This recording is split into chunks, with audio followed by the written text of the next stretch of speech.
Sueur froide D, Hitchcock est le meilleur film de tous les temps. Devant Citizen Kane de Wells et Voyage à Tokyo D, Ozu. C'est, et le classement du magazine britannique Sight and Sound qui le dit.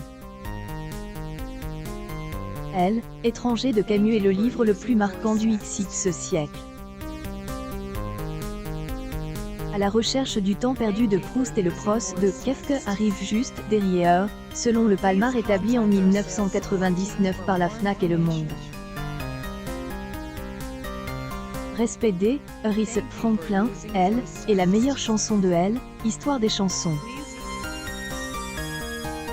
Fight, Dog Poet de Public Enemy et A Change Is Gonna Come de Sam Cooke trouve aussi une place sur le podium établi par le magazine Rolling Stone. La presse écrite nous habitue à ses tops annuels et autres classements, ultime, ID, droit d'auteur œuvre, établis avec le concours de journalistes, des artistes, de personnalités du monde de la culture ou de leur lectorat. En cette rentrée, est au tour de la télévision de se prendre au jeu des votes et plébiscites. Fin août, M6 consacrait un prime team aux 500 chansons préférées des Français, décernant le titre de meilleure chanson des Amour à je te promets de Johnny Hallyday, tandis que Formidable de Stromae était sacrée meilleure chanson des années 2010 à Rojo, et tous les cris les SOS de Daniel Balavoine, meilleur tube des années 1980. Ce vendredi soir, à 21h10, ce sera au tour de TF1 de nous révéler quelle est-elle, émission préférée des Français. Puis, cet automne, France Télévisions se penchera sur les livres favoris des Français, rien à voir avec les émissions du style Les 100 plus grands fous rires ou les 30 histoires les plus spectaculaires à la hiérarchie aléatoire. La chronologie est ici plus rigoureuse. A fait appel à elle, le service public a mis en place différents tours de vote par Internet et la première chaîne à travail avec Harry Interactive. 500 personnes de 15 ans et plus ont été interrogées, explique Debra Naon, la directrice des divertissements de TF1. Nous avons sélectionné une centaine d'émissions diffusées ces 30 dernières années. Deux questions posées ensuite étaient, dans quelle mesure appréciez-vous ou avez-vous apprécié les émissions suivantes? Puis, parmi celles que vous avez le plus appréciées, quelles sont les 10 que vous aimez le plus? La question que on se pose, c'est, pourquoi chercher à établir un tel classement? On est dans l'ère de la nostalgie, on veut retrouver des émissions qui nous. Il y aura des séquences archives, sauf pour les émissions de M6 qui a refusé de fournir les images, entrecoupées de témoignages de personnalités réagissant à ces extraits et opposition de tel ou tel programme. ICN, est pas cher à produire, est un visionnage facile et léger, car ne demande pas de concentration. On est sur son téléphone en même temps et on relève la tête pour voir qui est numéro 18, estime, terre à terre, Laurent Moreau. Il maîtrise le sujet puisqu'il est un des créateurs de Topito, specialise en la matière. Quand on a lancé le site il y a 15 ans, il n'y avait pas encore cette notion de liste partout, affirme-t-il. Hiérarchiser, mettre un peu d'ordre, qu'appeler parce que est une grille de lecture un peu simplifiée, qui permet d'entrer dans le sujet facilement. Idie lui est venu à la lecture du Hot Fiddly de Nick Hornby, où les personnages établissent leur top 5 des chansons les plus appropriées pour leur enterrement. BATC, et qui est intéressant, et la discussion. On ne peut pas juger objectivement, reprend Laurent Moreau.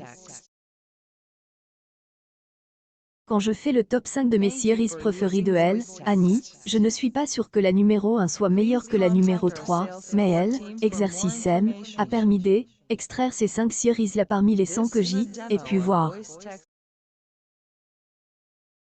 Puis, dans le classement culturel, il y a cette idée de donner à voir ce qu'on aime, il y a un peu une mise en scène de soi. y a une manière de dire que tout classement a ses limites, parce que chaque individu a ses propres biais. On ne peut être certain des critères motivant tel ou tel choix. Hinton comme son émission, son livre ou sa chanson préférée, le programme Q. On suit avec une assiduité totale, le roman Q. On a lu et relu 10 fois ou le morceau qui figure sur toutes nos playlists. Et Hélène, et pas impossible que elle, on pondère nos préférences en optant pour les propositions qui nous enthousiasment un peu moins mais qui nous paraissent plus irrespectables, ou incons. Et puis, ces classements ne sont pas obtenus sur la base de réponses spontanées, par exemple, à la question « Quelles sont les 5 émissions diffusées ces 30 dernières années que vous avez le plus aimé ou que vous aimez le plus regarder ?» Mais à partir de listes prédéfinies une centaine de titres. C est un exercice qui a ses propres règles et limites. Colonne du Monde, Josiane Savigno analysait ainsi en 1999 le palmarès, 100 livres du siècle, le jeu a été parfaitement joué par ceux qui, elles, ont accepté, qui ont choisi 100 titres parmi les 200 on leur proposait, me lance que, ils ont tout lu, à coup sûr, par exemple elle, Étranger, D. Albert Camus, titre cite le plus grand nombre de fois, ou Le Petit Prince, D. Un classement N, et non plus définitif. Ce N, et pas comme la liste Forbes des milliardaires qui appuie sur des éléments chiffres, la fortune de chaque personne citée. N, amenant pas la discussion, souligne le co-créateur de Topito. Ces tops sont avant tout un instantané des counts des votants à un moment donné. 5 mois ou 5 ans, les résultats pourraient être bien différents. Ailleurs, Citizen Kane a été, pendant des décennies, entêté du classement de Sight and Sound avant d'être de trône, en 2012, par sueur froide. Like a Rolling Stone de Bob Dylan a domine le sondage de Rolling Stone en 2004 et 2010, mais a cédé sa place au respect des Aretha Franklin, qui a grimpé de 4 places, elle, en passe. La première place des 50 émissions préférées des Français se jouera-t-elle samedi entre Koh-Lanta, le plus grand cabaret du monde, nulle part ailleurs ou Nouvelle Star? Ou faut-il attendre à une surprise?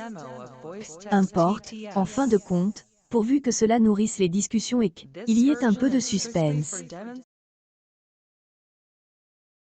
Si on se fiche un peu du classement, on est titi à elle, il dit de voir ce qui ressort dans les 3 premiers, note Laurent Moreau. Notion du reveal, de la révélation spectaculaire, est excitante. Et puis, vous savez quoi? Le numéro 15 va nous étonner.